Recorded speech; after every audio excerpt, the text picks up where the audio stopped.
les voyages en jet privé, les séjours dans des hôtels de luxe, on est tous d'accord pour dire que c'est plutôt pas mal. Je pense qu'on a tous envie de vivre ça au moins une fois dans notre vie. Mais pour ce genre de choses, il faut beaucoup d'argent, de l'argent que je n'ai pas. Eh bien, il y a une femme qui a réussi à avoir la vie la plus luxueuse sans avoir un seul centime. Aujourd'hui, je vous raconte l'histoire de Anna Delvey.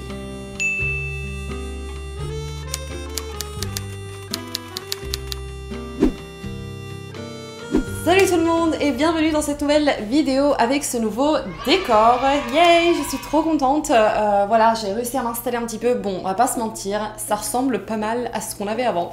Mais j'ai quand même vraiment envie de faire évoluer les choses. Donc pour l'instant déjà, avoir ce petit setup comme ça, c'est pas mal. Comme je disais, aujourd'hui je vais vous raconter l'histoire de Anna Delvey et vous avez peut-être entendu parler de cette affaire. Déjà parce qu'il y a une série Netflix qui va sortir très bientôt, qui va raconter l'histoire de Anna Delvey. Aussi car il y a d'autres vidéos sur YouTube qui existent, d'autres youtubeurs qui ont couvert cette affaire. Donc voilà, c'est peut-être une histoire dont vous avez déjà entendu parler. En tout cas, j'espère que cette vidéo pourra vous intéresser. C'est parti tout de suite.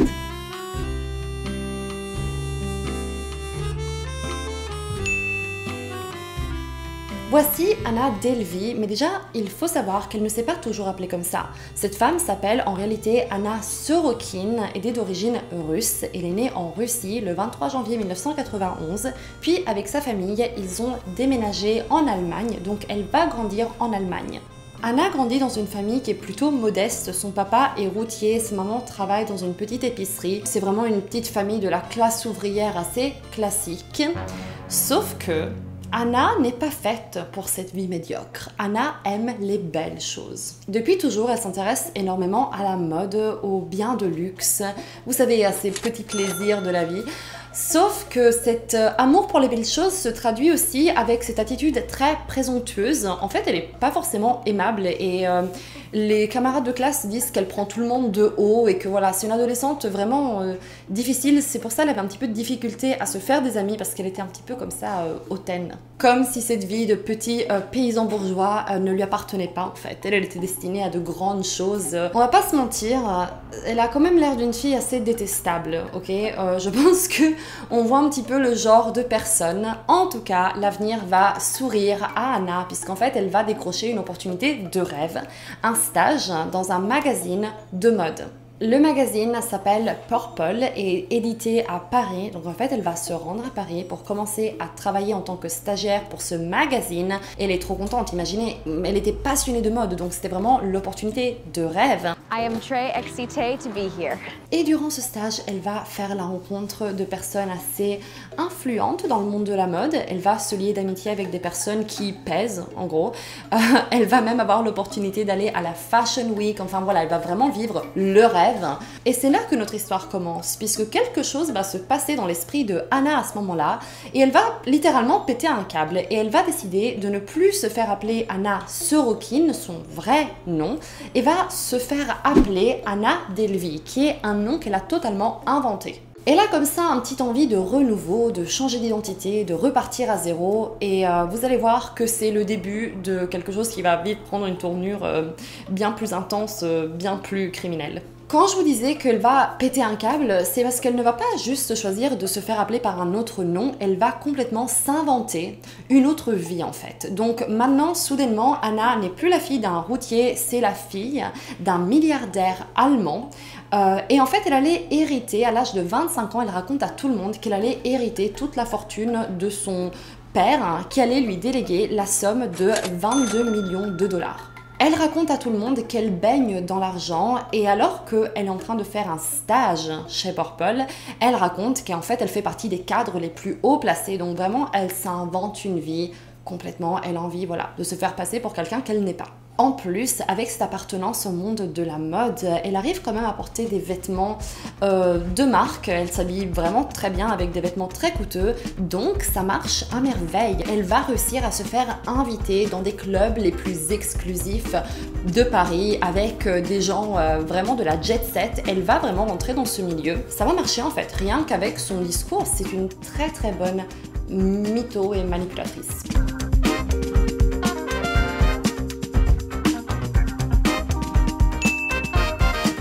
En 2015, Anna va avoir l'idée d'amener son mensonge dans un endroit plus propice aux opportunités, un endroit où elle pourrait vraiment faire fleurir ce mensonge qui est en train de grandir, et elle décide d'aller à New York.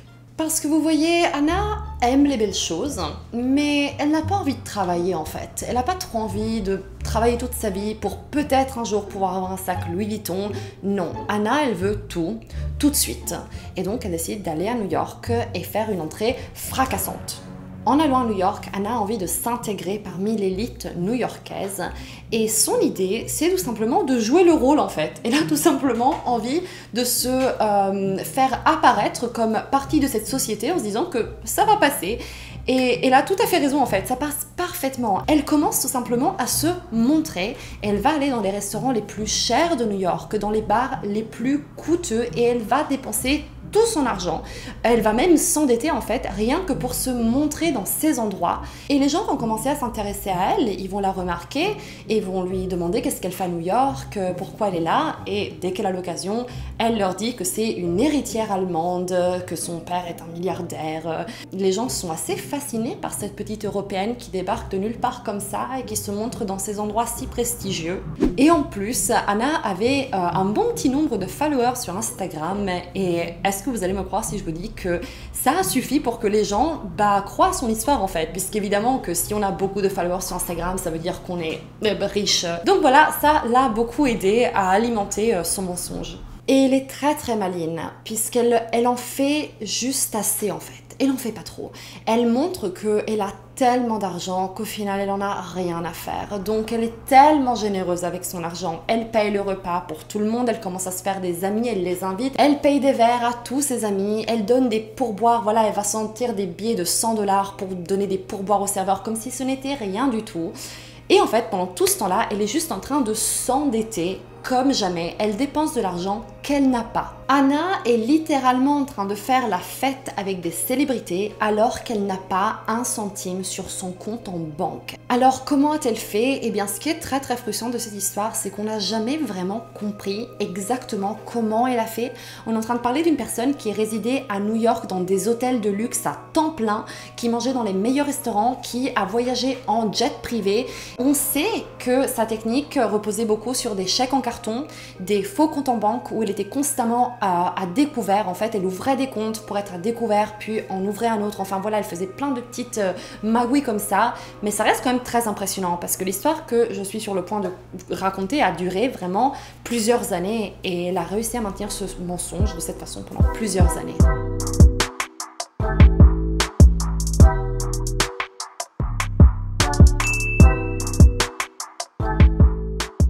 Comme je vous disais, Anna est en train de s'endetter comme jamais, mais vous inquiétez pas pour elle, depuis le début, elle a un plan.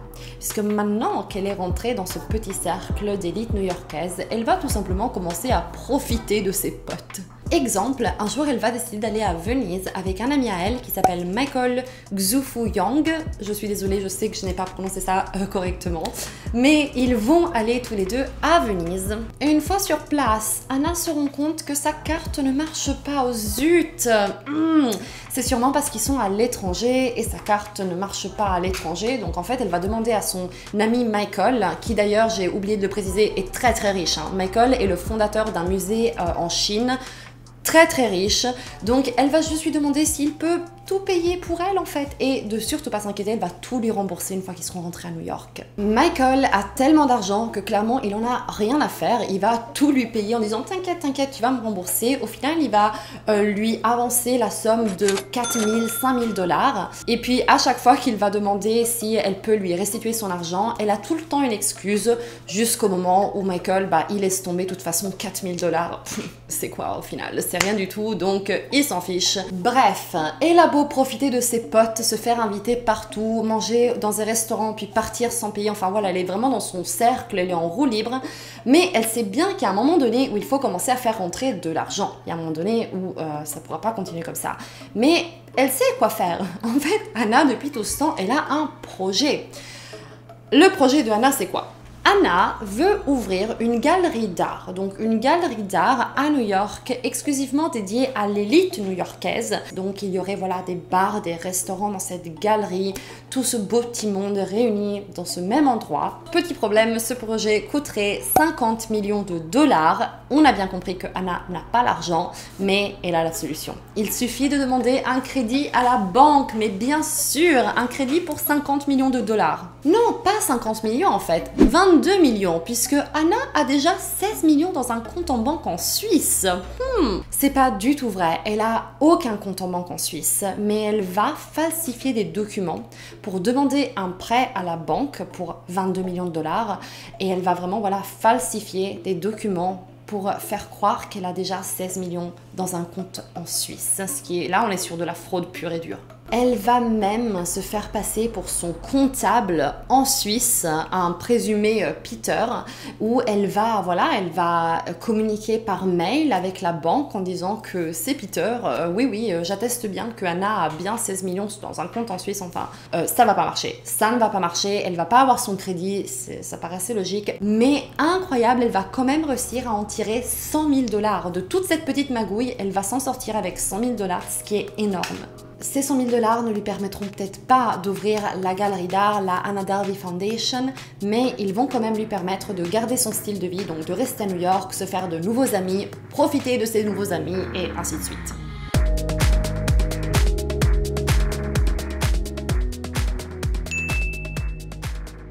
Une de ses nouvelles amies s'appelle Rachel et cette personne est très importante pour notre histoire puisque c'est grâce à elle que le château de cartes que Anna avait construit va commencer à s'écrouler. Anna a un problème avec son visa et elle doit sortir du pays pour re-rentrer. En fait, cela est assez banal. Des fois, des gens ont des visas et pour pouvoir le renouveler, ils doivent sortir du pays pour re-rentrer. Donc voilà, rien de très grave. Et à la base, elle en parle avec son amie Rachel. Elle propose de venir avec elle pour ce petit voyage. Elle doit sortir du pays, autant se faire une petite vacance entre copines. Et au début, ça devrait être quelque chose d'assez proche, ne pas s'éloigner trop, ça servait à rien. C'était plus quelque chose de, voilà, un petit peu comme ça, rapide et efficace. Mais finalement, Anna s'enflamme et tout à coup, ce petit voyage devient un voyage au Maroc, carrément. Elle propose à Rachel d'aller avec elle au Maroc. Et il faut savoir que pour le coup, Rachel ne fait pas du tout partie de l'élite. Elle est bien, elle travaille, elle a un bon salaire, mais elle n'est pas riche. Donc du coup, ce voyage au Maroc, elle se dit, j'ai pas les moyens, je peux pas te suivre. Et Anna lui dit, ne t'inquiète pas, je t'invite, tu es mon invité, on va au Maroc et je paye tout. Rachel est trop contente, elle se met en route, destination le Maroc et... Qu'est-ce qui va se passer à votre avis une fois au Maroc? Non vraiment, je vous donne le temps de me donner une réponse. Réponse A, Anna disparaît. Réponse B, Anna braque une banque. Réponse C, elle tombe amoureuse du Maroc et trouve un travail là-bas. Réponse D, sa carte bancaire arrête de fonctionner. Alors, je vous laisse choisir. Faux, c'était la D. Oui, sa carte va arrêter de fonctionner. Bien évidemment, elle est à l'étranger. Évidemment qu'une carte bancaire ne fonctionne pas à l'étranger. Donc, elle demande à Rachel de payer des petits trucs par-ci, des petits trucs par-là. Rachel commence, elle n'a pas le choix. En fait, elles sont au Maroc, elles doivent bien vivre. Donc, évidemment que Rachel allait se montrer disponible pour payer les frais durant le voyage. Mais quelques jours avant de rentrer aux États-Unis, des managers de l'hôtel se pointent à la porte de l'hôtel de Rachel et Anna et refusent de le laisser partir si une des deux filles ne se présente pas avec un moyen de paiement valide. Alors ne me demandez pas comment elles ont fait pour résider dans cet hôtel de luxe. Ah oui, parce que, encore une fois, j'ai oublié de vous le dire, mais je pense que vous l'aurez compris, elles ont résidé au Maroc dans un hôtel de luxe, mais quelque chose de grandiose. Hein. C'était pas un petit voyage dans un petit Airbnb, non, c'était vraiment un palace, le truc. Et maintenant, il faut payer ce palace. Et je ne sais pas comment elles ont fait pour résider dans cet hôtel sans payer en avance. Le fait est que maintenant, quelqu'un doit payer. Les amis, Rachel a dû sortir de sa poche, alors qu'à la base, elle était invitée par sa pote, la somme de 62 000 dollars. 62 000 dollars. Franchement, c'est terrible, surtout parce que Rachel explique que ça, c'était plus que ce qu'elle gagnait dans une année entière, en fait. Même son salaire annuel n'arrivait même pas à des sommes pareilles. Donc, en fait, Anna avait ruiné sa pote.